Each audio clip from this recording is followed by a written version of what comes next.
Hello, and welcome to this first episode of How to Talk Proper. We're here in Liverpool to take a brief look at the Liverpool accent, or as it's more commonly known, the Scouse accent. Now, this video is designed to give you some hints, tips and tricks on the pronunciation, the speech rhythms and the melodies of the Scouse accent, just in case you ever need a helping hand if you're studying or researching the accent. But first, some background info. You're all right. The Liverpool accent is instantly recognisable. However, it's a recent dialect in historical terms. Before 1830, people from Liverpool would just have been part of the South Lancaster region. But by 1890, Merseyside had developed its own distinct qualities. Liverpool was established as a major port in the 18th century and in the 19th became the most important port in the British Empire. Migrant workers from Ireland and Wales arrived in great numbers, as well as immigrants from further afield travelling the shipping lanes. New arrivals would moderate their own accents to fit in, and a few generations of adaptation and mixing saw the birth of a modern hybrid accent. So here we are at the Albert Docks in Liverpool with our two guests. We've got Claire and we've got Drew. You're going to be our strong accent specialist here, and Claire is going to be our well-spoken telephone voice specialist here. So, okay. Now, these sentences are designed to bring out what linguistic experts highlight as qualities that are specific to the Liverpool accent.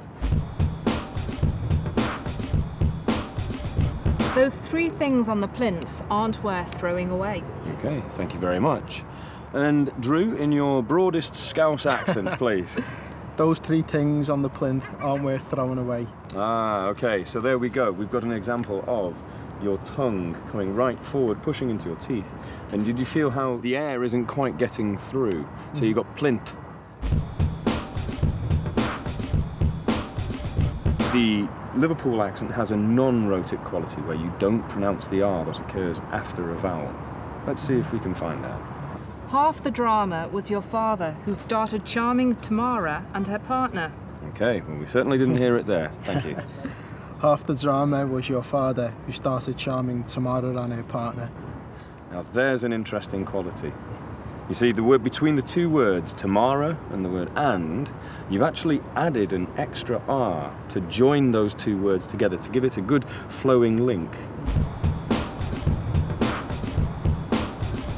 The sound of the word nurse and the sound of the word square, so you've got the sound and the air sound.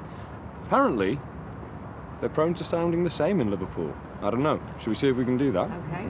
Fair isn't fair. It's the worst thing to wear, the earnest mayor declared. There you go. Point proven.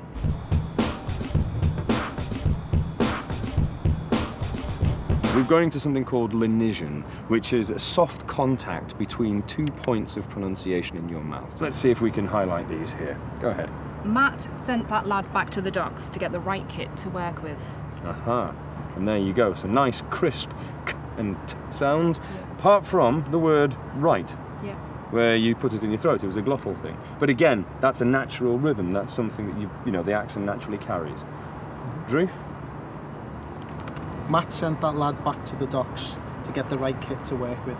Okay, and perfectly brought out in the word kit. You know, really soft contact, air passing through there. In RP, you have the sound of the word foot, which you get in the word put, could, good, that kind of thing. And then you have the sound of the word strut. Both two very short vowel sounds, but quite different. And Apparently, in Liverpool, they sound quite similar. Sir? She put as much love as her mother could into her son's upbringing. Ah, and that's the point we're trying to make. The schwa is the median sound. It's the sound that somebody makes when you are hesitating. It's really short, and it's only a simpler pop of the voice, like That's it, no articulation. Apparently it appears in these words, but again, I'm not telling you which ones. Go ahead.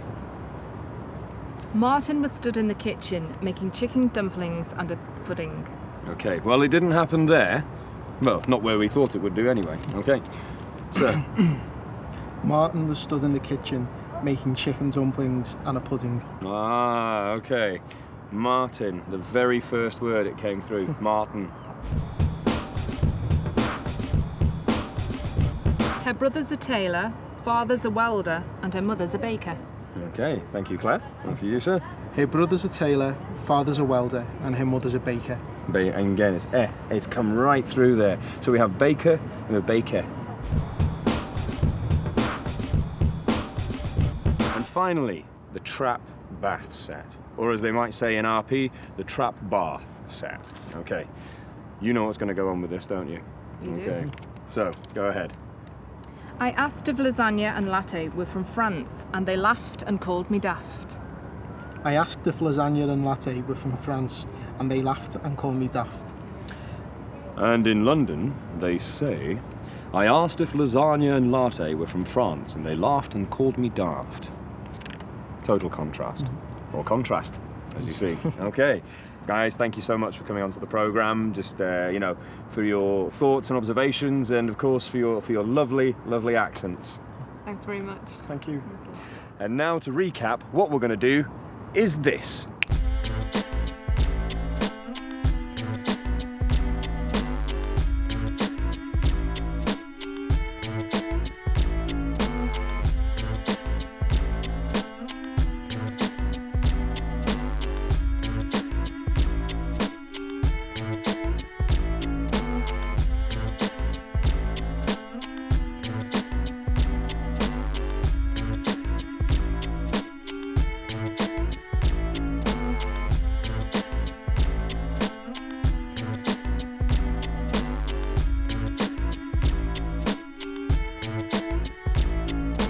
Soon the cookery book will look new and improved. The first person gets the worst nerves. Where are you going to go? Fair isn't fair, it's the worst thing to wear, the earnest mayor declared. I'm not being funny, but what you doing? Or I'm not being funny, but it's really hot. Those three things there, you instantly go higher pitched. Oh, well, you've got to go for Kent on because they live here, but yeah. What was his name? Paul O'Grady. Paul O'Grady. But he lives over the water, yeah. Paul O'Grady. And Chrissy Rock. Oh, Chrissy and you've got to go for Ricky Thompson. And that's it. Hope you found this enjoyable and informative and that you've learnt something new.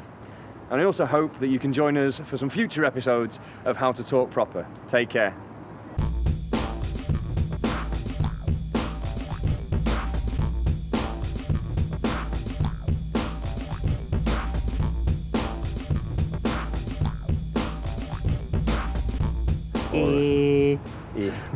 That one.